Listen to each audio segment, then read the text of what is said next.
थाम बोसोरारि मैना फुख्रि श्री श्री भुइसम्पा देवी मन्दिर सामलाय आफादनि सानजाबसानाय हाबाफारिया दिनैनिफ्राय लानानै 13 फेब्रुवारिसिम सोलिगासिनो दङ। बाक्सा जिल्लानि भारत भुटान सिमानि निकासि भुटान कुटिनि मैना फुख्रि श्री श्री भुइसम्पा देवी मन्दिराव 9 साननि हाबाफारि लानानै मन्दिर सामलाय आफादनि सानजाबसानाय हाबाफारिया सोलिगासिनो दङ।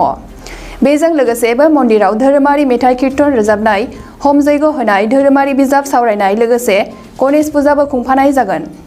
हाजो सायाव थानाय खरसे फुख्रियाव बिफांनि बिलाइ सिरियोब्ला मैना दाउआ बिलाइफोरखौ खेबखांनानै साफा खालामोमोन आरो फुख्रिखौ साब-सिखोनै लाखिबोदोंमोन।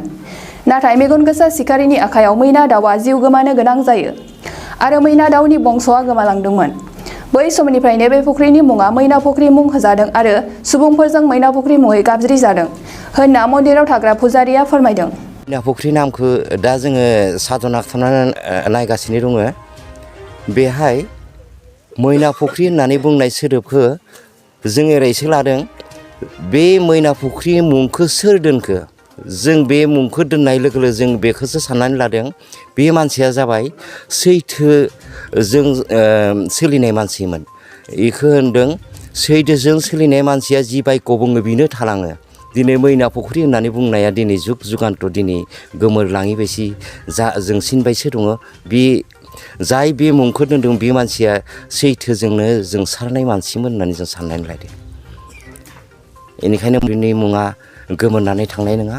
बे प्रिथिबिया जिमान दिन जिरायनानै थागोन, मैना फुख्रियाबो एसे दिन जिरायना थागोन होननानै आं आसा खालामनानै एसेयावनो सुंद' बुंनायखौ फोजोबनाय जाबाय। बे मैना फुख्रियाव बेखौ बारखि उत्सब होननानै बुङो।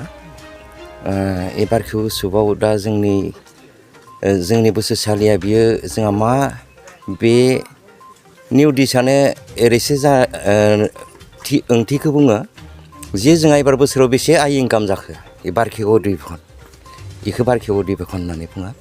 दा बेनिखायनो आंनि बेफोर बेसे आइ इनकाम जादों बेफोरखौ हिसाब निकाब माबायसा सावरायदों माबायसा सावरायखो आं बेफोरखौ मिथिया। दायो बारखेव अधिबेशन जेब्ला बेखौबो फोरमायो आरो बेनिखायनो बे बारखेव उत्सबनि गेजेरावनो बेहाय जोंहा हास्त्रपात जागोन, बेहाय आरो नाम कीर्तन जागोन, बेहाय गासै फुजा फाथालफ्रानो सोलिगोन आरो जोङो बे 5 खालारै फेब्रुवारिनि 5 खालारै जोङो गणेश फुजा होगोन होननानै सानदों। बेहाय एबारनो बे गणेश फुजाया गिबि जागोन। एबारनिफ्राय जों बोसोरफ्रामबो जों गणेश फुजा खालामगोन होननानै सानदों। बे जोंनि गणेश फुजा फुजिगोना अराय सम थांनानै थाथों बेखौनो जों आसा खालामदों। आरो बे बारखि उत्सबआव फैनाय भक्तबिन्दफोरा जेरै सुख सान्ति मोन्थों, जोंबो सुख सान्ति होनो हाथों आरो जोंफोरखौबो सुख सान्ति होलांथों होननानै जों आसा खालामनानै आं सुंद' बुंनायजों एसेयावनो फोजोबनाय जाबाय। सर्व जीव जন্তু जीव प्राणी आहे আৰু सर्व ধৰ্মৰ মানুহ আহে। ভূটানৰ পৰাও আহি 2-3 ৰাত বহি থাকি লৈ তাহোন কয় কি আমাৰ এই এলেকাত পৰছি, কিন্তু ভূমিচম্পা পুখুৰী হিচাপে ইণ্টাৰনেশ্যনেল মেপ হিচাপে মাজেদি পৰে পুখুৰীৰ মেপ। কিন্তু আমি আমাৰ বুলি কওঁ আৰু ভাৰতৰ বুলি কওঁ, অসমৰ আমাৰ বাক্সাৰ ভিতৰত। ক'ব পাৰিব নেকি এই মইনা পুখুৰী কেনেকুৱা থাকে? নামটো মইনা চৰাই আছিল এটা প্ৰাচীন যুগত। আৰু এই মইনা চৰাইটো এই পুখুৰীত কিবা এটা গছৰ পাত চাত পৰিলেও এই মইনা চৰাই দাউৰি যায়, মানে ঠোঁটে দি পাতটো ওলাই লৈ পেলাই দিয়া আছিল। ইমান পবিত্ৰ আছিল। দেৱীৰ বাস আছে, আজিও আছে। আজিও ক'ব পাৰি দেৱী তাতে নাই বুলি কয়, আছে ভগৱতীৰ বাস। সেইকাৰণে মইনা চৰাই পৰ্যন্তই জানিছিল কি ভগৱতীৰ সেৱা আমি কেনেকৈ কৰিব লাগে, কিমান পৰিষ্কাৰ কৰি ৰাখিব লাগে। এই বস্তুটো ভগৱতী স্বয়মে মানে তেখেতক আজ্ঞা দিছিল। আৰু পিছত কোনোবা চিকাৰীয়ে চৰাইটো মাৰাৰ পিছত তাৰ বংশগোষ্ঠীৰ 13জন আছিল বোলে, এক ৰাতিতে শেষ। আৰু সেনকে এটা শিল আছিল, শিলটো ভাঙাৰ পিছত তাতে বহুত সোণা ৰূপা আছিল। আগৰ পূৰ্বকালৰ পৰা পূজিত কৰি আহিছিল না আমাৰ সৰ্বধৰ্ম, বড়ো সম্প্ৰদায়, গোৰ্খা সম্প্ৰদায়, বাঙালী সম্প্ৰদায়, বিহাৰী সম্প্ৰদায়, সৰ্ব আদিবাসী সহিত আছে আমাৰ লগত। একেলগত আমি চব এক ধৰ্ম একজোট হৈ এতিয়া আমি পূজা উত্থাপন কৰোঁ। কোনো জাতিৰ মানে আমাৰ ভেদ নাই।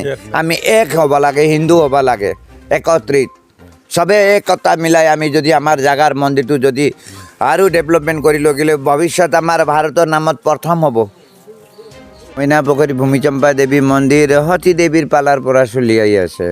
কিন্তু মাজত আমাৰ সমাগম এনেকুৱা নাছিল 2005 চনৰ পৰা সমাগম চলি আহি আমি ভক্তসকলৰ লগত একত্ৰিত হৈ লৈ আহি ইয়াতে বাঁহৰ চুঙাত চাহ বনাই খাই লৈ তাৰপিছত আৰম্ভণি দিছিলোঁ পুনৰ ইয়াক জাগ্ৰত কৰাৰ কাৰণে বৰ্তমান আমাৰ এতিয়া বাৰ্ষিক উৎসৱ চলি আছে গুপ্ত নৱৰাত্ৰৰ আজিৰ পৰা আৰম্ভণি হৈছে আজি শৈলপুত্ৰী পূজন হৈছে তাৰে ওপৰত আপোনাৰ ধৰ্মধ্বজ উত্তোলন কৰিছে আমাৰ ভক্তবৃন্দই মান্যগণক মাতি লৈ তাৰপিছত আমাৰ এতিয়া হৰি মন্দিৰ নলবাৰীৰ পৰা আহি একজন ভক্তজনে ভগৱতীক মাল্য অৰ্পণ কৰলাক দুই আখৰ ব্যাখ্যাও কৰলাক ধৰ্মৰ প্ৰতি লৈ আৰু পিছত এইটো দেৱী মানে বিৰাট জাগ্ৰত দেৱীৰ থান এইটো প্ৰাচীন যুগৰ থান হয় তাৰপিছত এইটো 2005 চনৰ পৰা এতিয়ালৈকে চলি আহি আছে ডেভেলপ হৈ আছে ইয়াৰ ভাবি সময় মোটামুটি 10 বছৰৰ ভিতৰত এইটো ডেভেলপমেণ্ট কমপ্লিট হ'ব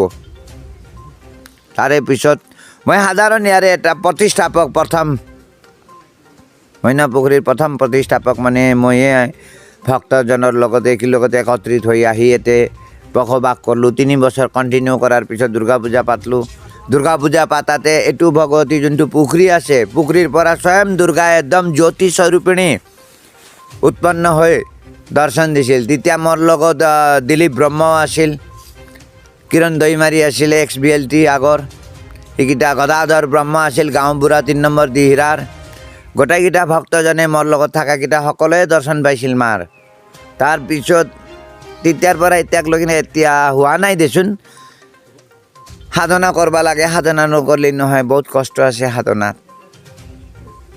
गोजोनथाव खौरां गोसो गुदुं फरायसा एबा सुबुंफोरनि थाखाय टारगेट कोचिं इनस्टिट्यूटआ बेसेन गोसा सुबिदा लानानै फैदों जायफोर बिथांमोना banking railway SSC insurance defence Assam police बायदि आनजादनि थाखाय साखाफारा जानो मोजां खाबु मोनाखै बैसोरबायदि फरायसा एबा सुबुंफोरनि थाखाय मोनसे मोजां खाबु सफैदों बरपेटा रोड विशाल मेगा मार्टनि साखाथियाव थानाय आमतलाव बे टारगेट कोचिं इनस्टिट्यूटखौ खुलिनाय जादों आथिखालनि साख्रि मोनै आरो बेकार जेंनाखौ नोजोर होनानै बे टारगेट कोचिं इनस्टिट्यूटआ सोलोंसाफोरखौ गोबां गियान होनो थाखाय राहा लादों बे टारगेट कोचिं इनस्टिट्यूटआव सोलोंथाय होनो लानाय आयदाफोरा जाबाय banking railway SSC insurance defence आरो आसाम पुलिस जायफोर सोलोंनो गोसो गुदुं बिथांमोना टारगेट कोचिं इनस्टिट्यूटआव मुं थिसननो एबा गोबां मिथिनो थाखाय 8134097059 एबा 8638961177 जानबुं नाम्बाराव जगाजग खालामनो हागोन